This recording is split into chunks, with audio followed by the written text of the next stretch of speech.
Definisi pengembangan sistem menurut AMSA 2008, pengembangan sistem merupakan suatu proyek yang harus melalui suatu proses pengevaluasian seperti proyek pelaksanaan proyek lainnya.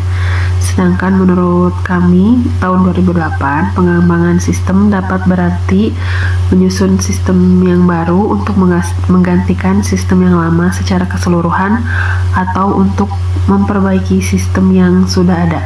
Menurut DINU 2008, pengembangan sistem adalah metode atau prosedur atau konsep atau aturan yang digunakan dalam mengembangkan suatu sistem informasi atau pedoman bagaimana dan apa yang harus dikerjakan selama pengembangan sistem.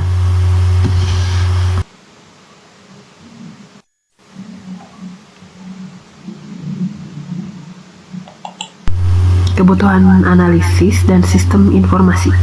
Analisis sistem adalah sebuah teknik pemecahan masalah yang mengkomposisikan sebuah sistem menjadi komponen-komponen dalam rangka mempelajari lebih jauh bagaimana komponen sistem tersebut bekerja dan berinteraksi dengan komponen lainnya untuk suatu tujuan tertentu.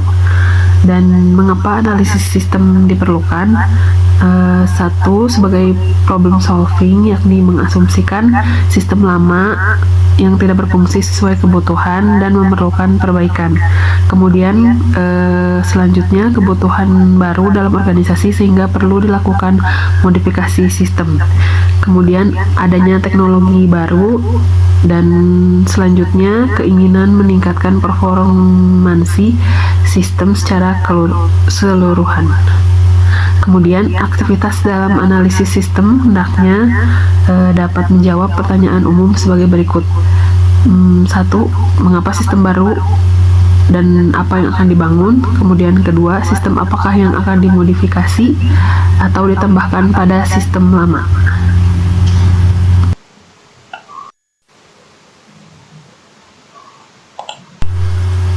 Kemudian next slide, aspek-aspek yang dianalisis dalam analisis sistem. Di sini ada 7 poin. Yang pertama, business user. Yang kedua, analisis jabatan. Yang ketiga, proses bisnis. Keempat, business rules. Yang kelima, masalah dan mencari solusinya.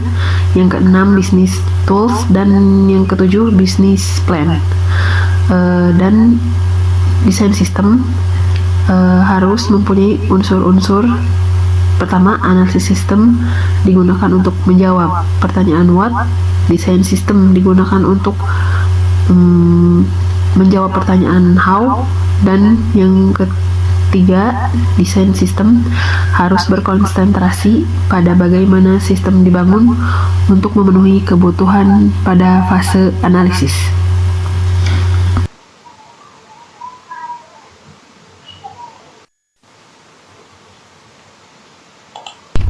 Kemudian next slide, metode pengembangan sistem informasi.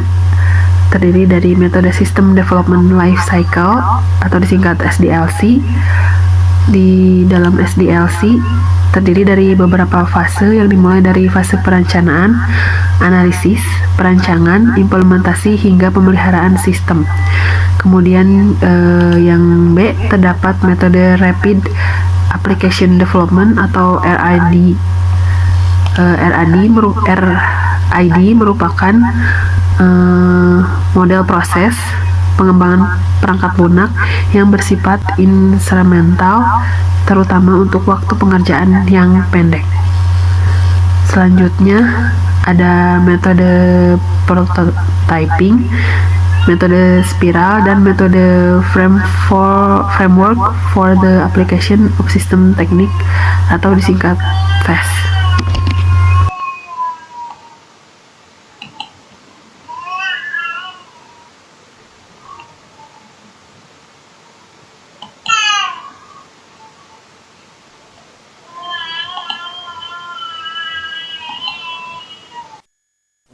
Selamat pagi. Adapun tahapan utama siklus pengembangan sistem terdiri dari 1. Tahap perencanaan, tahap analisa, tahap perancangan, tahap penerapan, serta 5 adalah tahap penggunaan. Adapun pendekatan struktur untuk analisis dan desain informasi, menurut Sutarbi, Ada 3 pendekatan, yaitu A. Pendekatan klasik, pendekatan struktur, C. Pendekatan bottom up dan top down. Adapun pendekatan klasik memiliki definisi, yaitu metodologi pendekatan klasik mengembangkan sistem dengan mengikuti tahapan sistem life cycling. Disebut juga pendekatan tradisional atau konvensional. Serta terus pendekatan terstruktur, pendekatan yang dilengkapi alat dan teknik yang dibutuhkan dalam pengembangan sistem sehingga hasil akhir dari sistem yang dikembangkan menghasilkan sistem yang baik dan jelas.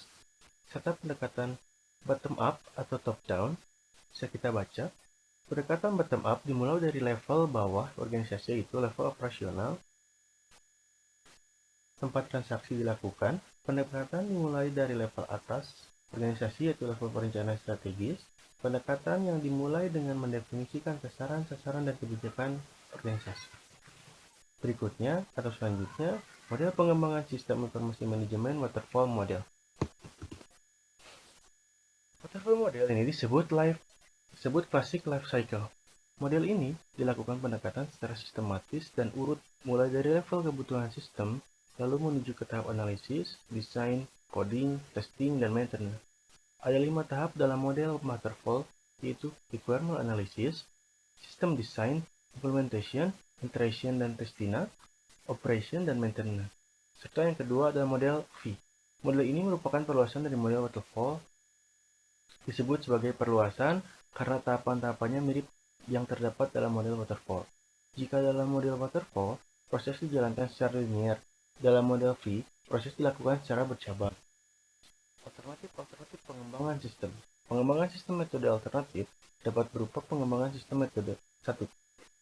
Package atau paket. Ketersediaan paket harus diperiksa, apapun paket harus dibeli dan mengembangkan sendiri. 2. Metode prototyping. Mengembangkan yang cepat dan pengujian terhadap model kerja dari aplikasi baru harus proses interaksi dengan berulang-ulang yang biasa digunakan ahli sistem informasi dan ahli bisnis. 3. Metode pengembangan oleh pemakai atau end user computing and end user development. Jika user system hanya memerlukan dampak yang berskala kecil, yaitu antara individu pemakai sistem yang sekaligus mengembang sistem, maka metode EUC ini dapat dilakukan. 4. Metode outsourcing.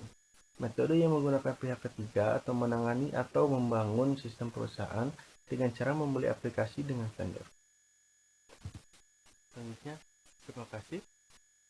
Mungkin itu ya dari kami. Mungkin dari kami cukup sekian. Kurang lebihnya mohon maaf.